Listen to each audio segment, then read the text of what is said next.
Guys, welcome to the last assignment of this class. This is assignment 10, car donation. So as I hinted previously in the lecture, we are going to be creating our own stack and queue, but this time it's going to be using this node class here. And you guys should be familiar with this. We've worked with this in the last couple of sections, um, specifically in the linked list section. So you guys should have some experience with how this works. Um, so yeah, so we're gonna be using this node, and we're gonna be using it to create a stack and a queue, similar to how you guys saw the implementations in the array.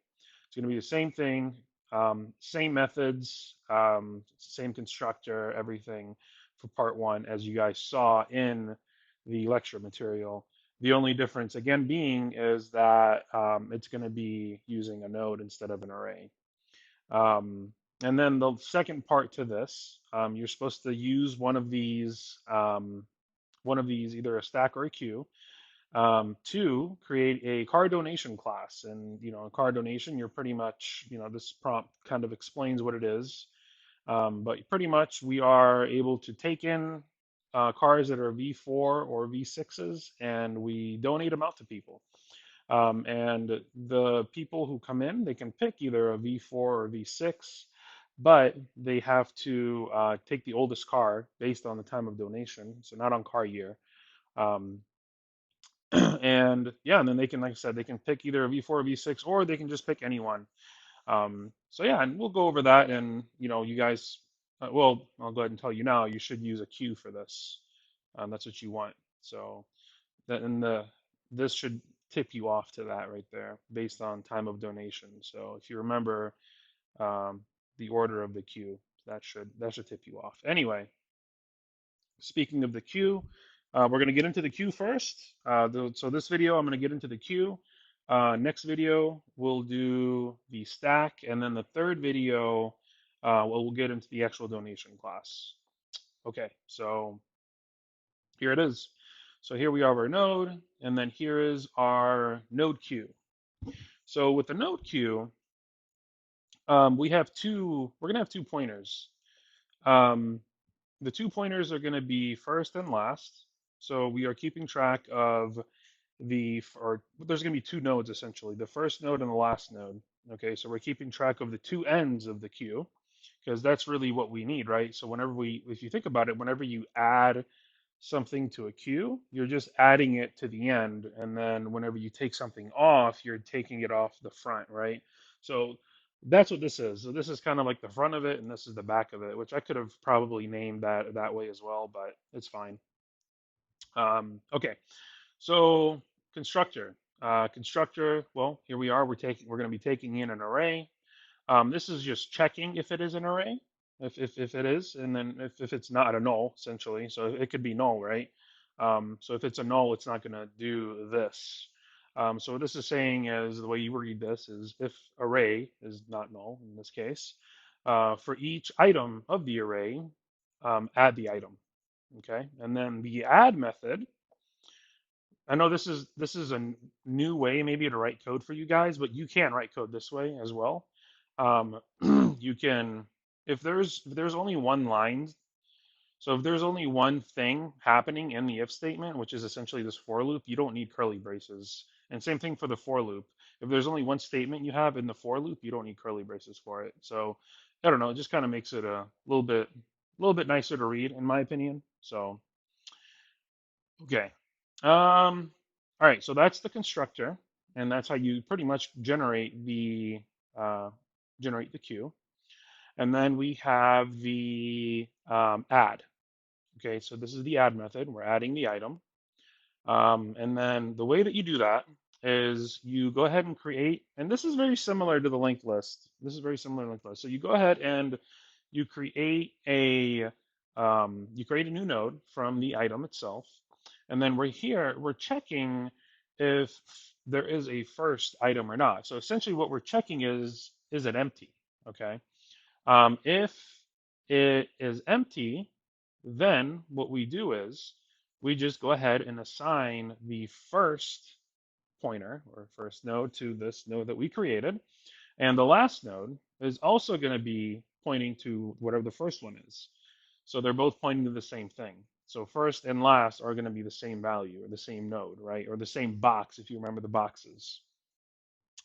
Otherwise, if it is not empty, then what we have to do is we have to set the next item from the last. So we're taking that last item and we're setting that next pointer to the new item, to the new node, okay? And then we just move that last item up, or that last pointer up to that last item, okay? And that's how that works. So next is remove. And again, here we're checking if there is anything in the queue. That's what this is. And if there is something in the queue, if there isn't, nothing will happen. Okay, it'll be nothing. Nothing will happen. I think it should return undefined. You could return null here too if you wanted to. Either one is fine. You could return null or just return nothing. Um, Either one is okay. So anyway, here, what we're doing is we are grabbing the first one. So we're keeping it in this variable because we don't want to lose it because we're going to actually delete it. If you remember, we have to delete the first one when we do remove. We have to grab it, delete it, and return it. So that's exactly what's happening here. We're grabbing it.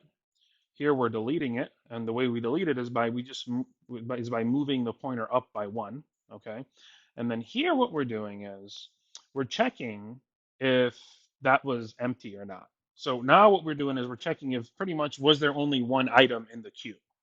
That's what this is checking is there only one item. If there was only one item now we can go ahead and set the last. We have to set last equal to null as well because we're managing two of these. Okay, we're not just managing one. And then after we do that, we check this. If there was more than one in here, it's not going. This isn't going to do anything. We don't need to worry about the last at that point. Then it's going to go ahead and return this data that it pulled out in the very beginning here and return it. And that's it. That's remove. Peek. Peek. This is ternary. I showed you guys this a couple lessons ago as well. So here we're checking if first is something. So essentially, if it's not null, then we are going to return it. Otherwise, we're just going to return null. Is empty. Empty. This is just checking if the first one is null. Size. There's a couple of ways you could have done this. You could have kept track of the size as you added and removed things. So you could do, so what you would do is you would have another variable here, maybe called size, like this. And then what you do is every time you add an item, you just do this dot size in plus plus. And every time you remove an item, you would add this down here. So this is probably a simpler way to do it. And if you guys did it this way, this is probably the best way to do it. But I did it the less efficient way. This definitely is going to take a lot more computational power to do it, but I figured I'll show you guys because this is probably the less straightforward way to do it. So doesn't mean it's bad or wrong, but this is just many ways to do different things. So in here, what we're doing is, if you remember, we're using that temp pattern again that we introduced in the linked list section. So we're keeping track of the size here. So the initial size is going to be 0. And then we're going to go ahead and set this temporary pointer. We're going to go ahead and set it to point to the first item. And then we're going to say, okay, while temporary is not null, while it's a thing, we're going to increment size by 1. And we're going to set temp to the next item in the list or in the queue in this case. And we're going to keep going until this ends up being null. And then we're just going to return the size, and that's it. Okay, toString. So toString, this is a different way to do it. This is a more efficient way, actually. So in JavaScript, when you use string concatenation, it actually copies the entire string over and over again. So it's a very inefficient way to do it. The more efficient way is to actually put everything in an array and then at the end just return it with a join statement like this. So I call this a builder. It's a string builder. In languages like Java and C Sharp, for example, there is what's called a string builder. And string builders are actually, they function very similar to how this is being used right now in the method that I wrote. And the way that it's doing it is it's pretty much storing it in an array or in a list. And it is um, it is more efficient this way in both in almost every language because again, the way that strings work in programming is typically when you concatenate a string. So if you did you know, I don't know, you know, let's say let str equal this, right? And then if you did str plus equals something else, there's nothing wrong with doing this. Now you can put this in the loop and, you know, build it that way. You can do that. That's fine. If you did it this way, it's great. Perfectly acceptable, full credit. But this is not efficient because every time you do this, what JavaScript does is it takes this, it makes a copy of it, and then adds this on to the end of it every single time. So to prevent that copying happening over and over and over again, you do it this way. You just get an array, okay, and you just add one character in at a time, and that's how that works. And that's what we did for this one, and that's how you would do it with any kind of string builder object. So if you guys ever go into Java or C Sharp, you'll see what's called a string builder, and that's what this is. Okay. Anyway, same thing for toString. We are using the temp variable again, and in this case, we are taking builder, or which is just essentially an array, and we are pushing it one at a time to into this array builder or builder class, right? We're calling like string builder, and we're taking the temp.data, pushing it in. Here we are checking if there is a next item. Okay, so this is how you get so you don't have that comma at the very end. Okay, so we're saying if there exists a next item, we are going to push a comma in. If there does not exist, so if we are at the last item, right, there's no next anymore, then we will not do this. And then we just go next. And then if this is null, it's going to break out and stop. Then at the very, very end, we are pushing in that closing bracket. Here, as you can probably already see, we initialized it with the opening bracket, and here we are finishing it off with the closing bracket.